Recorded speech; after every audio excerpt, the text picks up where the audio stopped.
नमस्कार। अच्छा सलील चैनल में आप लोग का स्वागत है। आज का ये वीडियो मेरे कुछ फॉलोअर्स ने की रिक्वेस्ट पे, जिस पे वो भविष्य मालिका के बारे में मुझसे कुछ और जानना चाहते हैं। किसी फॉलोअर ने मुझे व्हाट्सएप और मेल भी किया था और वो जानना चाहा था कि क्या भविष्य मालिका में ये भी है कि एक दिन मनुष्य चंद्रमा पे जाएगा। खासतौर से यूएसए की टीम गई थी और 70 के दशक में, आप सबको मालूम होगा। उसके बारे में वो जानना चाहते हैं कि आचार्य जी, आप कहते हैं कि सब कुछ भविष्य मालिका में है, तो क्या ये भी है?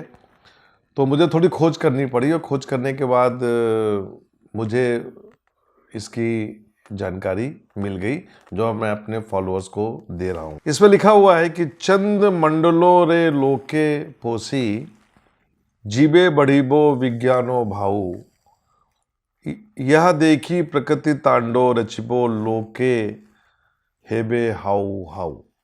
ये उड़ीसा में, कोशिश कर रहा हूँ कि उड़िया भाषा बोलने शुरू करूँ, क्योंकि भविष्य मालिका के 1,85,000 जो ग्रंथ हैं या उनको दोहा बोलें, पहली बात तो वो एक जगह नहीं है, अलग अलग लोगों के पास है। और अभी एकदम से बाढ़ आ गई, और बाढ़ आने के बाद जब लोगों को पता लगा, खासतौर से पंडित काशीनाथ मिश्र जी ने बताया कि अब समय बहुत कम है। मैंने पिछले वीडियो में बताया था कि मैंने 2020 से वर्ल्ड वॉर 3 की बात की थी, तब मैं भविष्य मालिका के संपर्क में नहीं था। और भविष्य मालिका को मैंने रिक्वेस्ट करके मंगाया, पढ़ा, और अब काफ़ी लोग, काफ़ी मित्र हैं मेरे जो मुझे उड़ीसा से इन्फॉर्मेशन दे रहे हैं। काफ़ी जानकारियाँ आ रही हैं, कुछ हिंदी में, कुछ अंग्रेजी में है, और कुछ लोग फ़ोन के माध्यम से मुझे बता रहे हैं कि आचार्य जी ये है। तो अभी मैंने दोहा पढ़ा, फिर पढ़ता हूँ कि चंद मंडलो रे लोके पोसी जीबे बढ़िबो विज्ञानो भाऊ, यह देखी प्रकृति तांडव रचिबो लोके हेबे हाउ हाउ। इसका मतलब क्या हुआ? अच्युतानंद जी लिखते हैं कि, और ये लिख रहे हैं 1510 ईस्वी में, तो इसमें लिखते हैं कि मनुष्य एक दिन चांद पे कदम रखेगा और विज्ञान के कारण मनुष्य का अहंकार बढ़ेगा। फिर चंद्रमा पर घर बनाकर मनुष्य वहां रहने का सपना देखेगा। तब प्रकृति अपना रौद्र रूप धारण करेगी, जिसके कारण मनुष्य समाज में त्राहिमाम मच जाएगा। चारों ओर हाहाकार मचेगा, भयंकर युद्ध होगा, जिसे मलका में चौथा भारत युद्ध कहा गया है। सूर्य में विस्फोट होगा। आप देख रहे हैं वर्तमान समय में काफ़ी इन्फॉर्मेशन आ रही है। और मेरे एक मित्र ने मुझे बताया अमेरिका से कि जिस ढंग से टेम्परेचर बढ़ रहा है, आगे चल के यदि सैटेलाइट और जो स्पेस सेंटर है वो काम करना बंद कर दे, आश्चर्य मत करिएगा। तो कहते हैं भयंकर युद्ध होगा मालिका में जिसको चौथा भारत युद्ध बोला गया है। सूर्य में विस्फोट होगा, सौर सुनामी का प्रचंड प्रहार धरती को झेलना पड़ेगा। वैज्ञानिक यंत्र काम करना बंद कर देंगे। चारों ओर हरि का सुदर्शन चक्र घूमेगा। मैंने आपको अक्सर कहा है कि प्रभु का जन्म हो चुका है, वो मानव रूप में इस धरती में आ चुके हैं, और वो अभी गुप्त स्थान पे हैं। उनकी गुप्त लीलाएं चल रही हैं। कभी कभी मैं सोचता हूँ कि राजनीति में नेता लोग अपनी गुप्त लीलाएं कर रहे हैं, वो अपना लगे हुए हैं।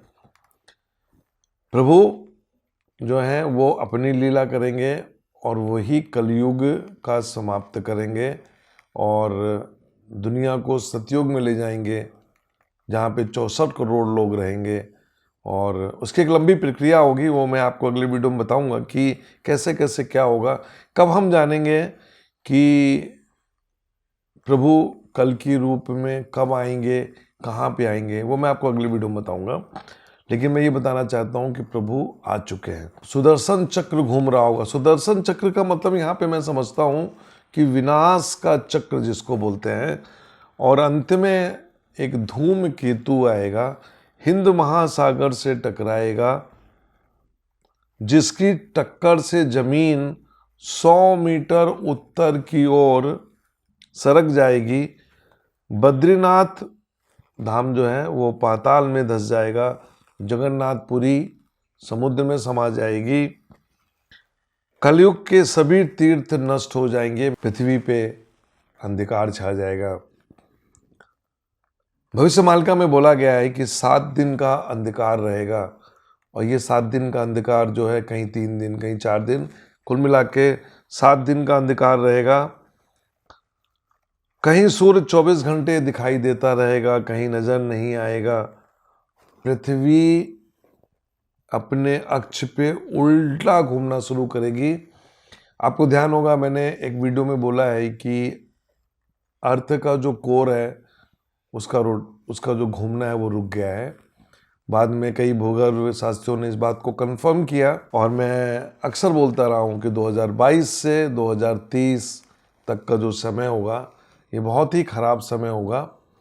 इस वीडियो में मैं ये बताना चाहता हूँ कि मनुष्य चंद्रमा में जाएगा, ये 1510 में अच्युतानंद जी लिख दिए थे, और ये जो दोहा था ये भविष्यमालिका में ही लिखा गया है। और आज की डेट में यदि हम देखें तो ये बिल्कुल सत्य है। कभी कभी मैं सोचता हूँ कि यदि भविष्यमालिका का प्रचार हमारे यहाँ पहले हो गया होता तो मैं समझता हूँ कि काफ़ी कुछ हम लोग अपने आप को बदल चुके होते।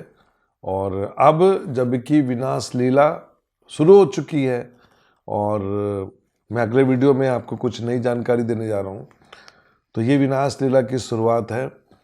अब हम लोग के हाथ में कुछ भी नहीं है, क्योंकि वक्त बहुत कम है।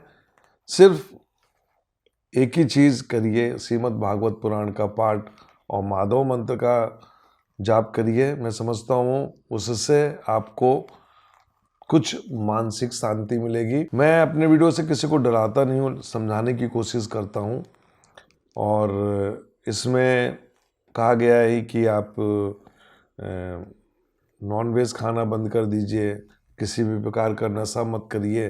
मैं समझता हूँ कि ये एक अच्छी बात है, और कलयुग में आप देखिए तो ये अपने चरम में है। हालांकि मैं अक्सर ये भी कहता रहा हूँ कि हम जिस प्रकार के कुकर्म और कर्म की बात करते हैं ये हर युग में रहा है।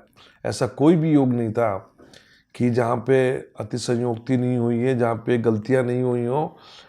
श्रीमद् भागवत पुराण में भी आपको पढ़ने में बहुत सी चीज़ें अजीब लगेंगी। और एक बात और बोलना चाहूँगा कि जो हमारे पुराने ग्रंथ थे उनके साथ भी छेड़छाड़ की गई है, और उसमें लोगों ने अपने मन से अपनी बातें डाली हैं। ये भी एक संज्ञान में लेने वाली बात है।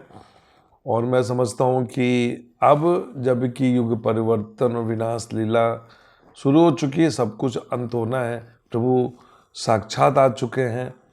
और मैं समझता हूँ कि इन चीज़ों पे चर्चा करना व्यर्थ है। सिर्फ माधव मंत्र का जाप कीजिए, कृष्ण को याद कीजिए, कृष्ण की भक्ति कीजिए, विष्णु के अवतारों को याद कीजिए, विष्णु सहस्त्र नाम का पाठ कीजिए।